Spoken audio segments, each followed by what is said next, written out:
그리고 K스포츠 재단에서 확보하겠다라는 부지는 1628평입니다. 어림잡아도 50억 정도는 되는데 이 큰 사업에 50억 원짜리 거래를 누구와 상의했는지 기억이 안 난다라고 진술을 합니다. 이 박헌영이가. 이게 말이 됩니까, 여러분?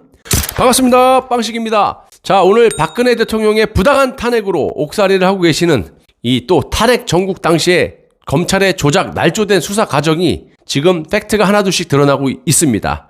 또 현재 무너져가는 이 나라를 살리기 위한 그런 프로젝트로 우종찬 기자와 변희재 대표의 그간 4년간의 노력 끝에 2권의 책이 나오지 않았습니까? 그리고 현재 정황들을 바탕으로 탄핵의 진실을 널리 알려서 내각제 개헌 반대는 물론 무너져가는 자유 대한민국을 지키기 위해서 방송을 시작했고, 이런 잘못된 부분들을 전 국민이 아실 수 있게 영상 아래에 공유 버튼을 누르셔서 가까운 지인분들께 전해드려서 국가와 국민을 지켜내고 다시금 맑고 깨끗한 자유민주주의 대한민국을 이룰 수 있도록 여러분들이 많은 협조를 부탁드리겠습니다. 자, 오늘은 우종찬 기자의 탄핵 백서를 인용해서 탄핵의 진실을 방송하도록 하겠습니다. 지난 방송에서 박근혜 대통령이 SK에 89억 원의 뇌물을 받았다.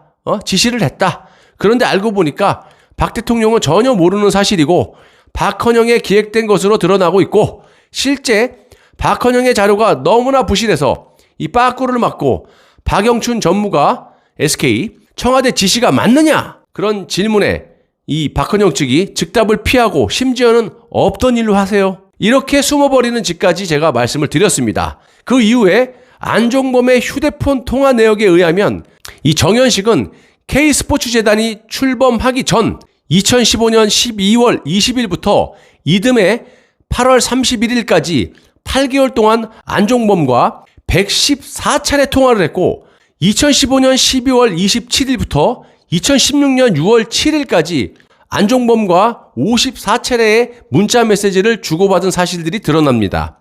또 이 정현식은 사무총장 시절 안종범을 만날 때 날짜와 장소를 휴대폰 일정표에 기록해 놓았고요. 이에 따르면 언제 프라자 호텔, 언제 조선호텔, 언제 비즈니스 센터, 언제 프라자 호텔 5층, 프라자 호텔 사무실에서 안종범을 만났다라고 아주 상세하게 기록이 돼 있었습니다. 자, 여러분, 대한민국 재계에서 저승사자로 통하는 청와대 경제수석이 일개 스포츠재단의 사무총장을 한 달에 한 번 정기적으로 호텔에서 만나서 무슨 이야기를 주고받았는지에 대해서 검찰은 아예 묻지도 않았다는 게 말이 됩니까? 자, 정현식은 K스포츠재단 사무총장직을 그만둔 뒤 자기 휴대폰에 남아있던 재단의 흔적, 그러니까 아까 말씀드렸던 거, 안종범과 주고받았던 문자 메시지와 통화 내역, K스포츠재단 과장인 박헌영과 통화한 내력, 이런 자신의 일정표 등을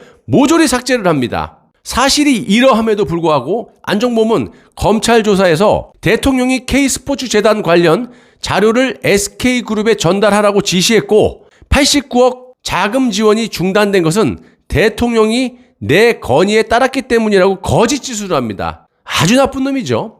그러나 박근혜 대통령은 검찰 조사에서 이렇게 말을 합니다.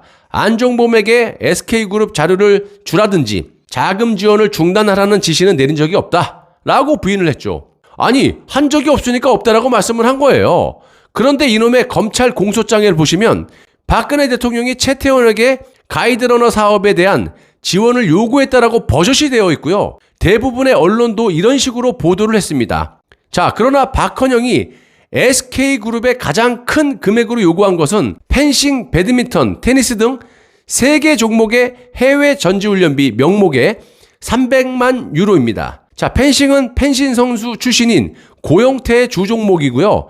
배드민턴은 배드민턴 선수 출신인 노승일의 전문 분야입니다. 테니스는 대통령이 선호하는 종목이어서 박헌영이 포함시켰다라고 말을 하는데, 류상영의 진술이고요. 이건 류상영은 고영태, 노승일과 한국체대 동기입니다. 참고로 박헌영은 류상영의 한국체대 후배죠. 이게 죄다 다 한국체대 선후배들이네. 자, 우종찬 기자는 이 사건에 관련된 SK그룹 회장 최태원과 부회장 김영태, 그리고 SK텔레콤 부사장 이형희와 박영춘 전무와 검찰 조서와 법정 녹취록을 통해 이 같은 사실관계를 확인했고요. 박영춘은 검찰에서 4차례나 조사를 받았지만 진술에 일관성이 있었고, 그러니까 이 사람은 아까 전편에 말씀드린 계약서 다시 써오라고 그렇게 하고 수상하게 생각을 해서 이 청와대 지시냐라고 되물고 빠꾸를 시켰던 그 인물입니다. 자, 법정에서 증언도 흔들림이 없었다라고 합니다. 그러니까 최서원도 그렇고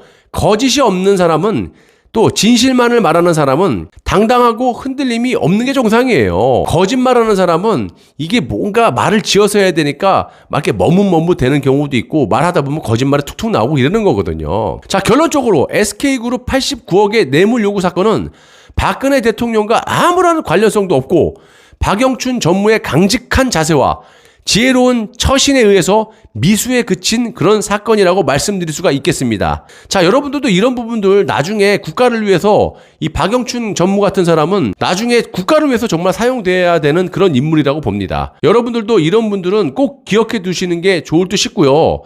이놈의 박헌영은 자신이 K스포츠재단 과장 시절에 롯데그룹의 70억 뇌물 사건에도 관여가 돼 있던 놈이었어요.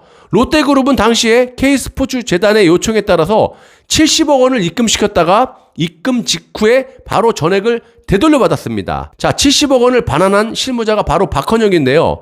이 박헌영은 반환 이유에 대해서 이렇게 말을 합니다. 경기도 하남시에, 제가 사는 동네네요. 하남시에 위치한 대한체육회 소유 부지를 매수하려고 했었는데 대한체육회가 국민생활체육회와의 통합 작업 때문에 매각을 못한다고 했다. 연말까지 매각 협의가 어려워져서 급히 롯데그룹에 70억 원을 되돌려줬다. 이렇게 검찰 진술을 합니다. 자, 검사가 박헌영에게 질문을 하죠. 진술인은 대한체육회 부지 매입 문제를 누구와 협의했느냐? 이렇게 물으니까 박헌영 기자가 황당한 답을 합니다. 담당자가 누구인지는 기억이 나지 않습니다. 여러분, 당시에 이 박헌영이 작성한 사업 기획안을 보시면 대한체육회 부지는 평당 공시지가입니다. 예? 공시지가가 308만 원이었고요. 평당. 그리고 K스포츠재단에서 확보하겠다라는 부지는 1628평입니다. 어림잡아도 50억 정도는 되는데 이 큰 사업에 50억 원짜리 거래를 누구와 상의했는지 기억이 안 난다라고 진술을 합니다. 이 박헌영이가. 이게 말이 됩니까, 여러분? 상식적으로 이해가 어렵고요. 그런데 이 검사는요, 박헌영을 더 이상 추궁하지 않았습니다. 왜? 한통속이니까. 여러분들이 검사였다면 이 박헌영이 이 진술에, 이 답변에 리액션이 어떻게 나오겠습니까? 저 같으면 그냥 아우. 박근혜 대통령의 사건은 대체로 이런 식으로 수사가 진행이 됐다는 겁니다. 자, 이러니까 박근혜 대통령이 재판에 미련이 있겠습니까? 그래서 안 한다. 어차피 니들끼리 답 다 정해놓고 재판 니들끼리 알아서 해. 나 그래서 재판을 거부하고 지금까지 아무 말도 안 하고 계시는 겁니다. 이게 얼마나 무서운 겁니까? 지금 탄핵파들이 밤잠을 못 이룰 겁니다, 아마. 문재인도 마찬가지고. 저들이 탄핵을 묻어버리고 살기 위해선 내각제 개헌뿐이 없어요. 그러니까 말도 안 되는 개헌을 계속 밀어붙이고 있는 거고요. 나라가 망하던 국민이 인민이 되던 뭐던 상관없이 지들만 살아보겠다라고. 그렇기 때문에 우리는 거짓이 아닌 진실로, 팩트로 저들을 구워 삶아서 하루빨리 박 대통령을 석방을 시키고 보수 애국 세력과 힘을 합쳐서 저들이 노리고 있는 내각제를 무너뜨리고 정권을 빼앗아 와야 합니다. 그래서 제가 이렇게 힘들지만 하루하루 힘들게 탄핵의 진실을 전해드리고 있는 겁니다. 자, 영상 아래 공유 버튼으로 지인들에게 널리 알려주시고 다른 사이트에도 이런 진실을 널리 알려주시기 바랍니다. 애국 별거 없어요, 여러분. 이런 게 애국입니다. 다음 시간에는 대통령이 재판을 거부한 이유에 대해서 방송을 해드리겠습니다. 자, 여러분 정신 바짝 차려야 됩니다. 저들은 숫자가 많아요. 우리는 지금 여기저기 분산이 돼 있습니다. 선이 뭐고 후가 뭔지 알아야겠죠? 선은 대통령 후보가 중요한 게 아닙니다. 탄핵의 진실을 밝혀서 박근혜 대통령이 부당함을, 그동안 이들이 무슨 어마어마한 죄를 졌는지 널리 알려야 돼요. 그리고 전 국민들이 이 사실을 알게 되고 박근혜 대통령과 우리 보수 애국 시민들의 힘을 한데 모아서 거리로 나가야 되고 이 부당한 정권을 끌어당겨야 됩니다. 그렇게 되면 자연스럽게 정권은 찾아오게 되고요.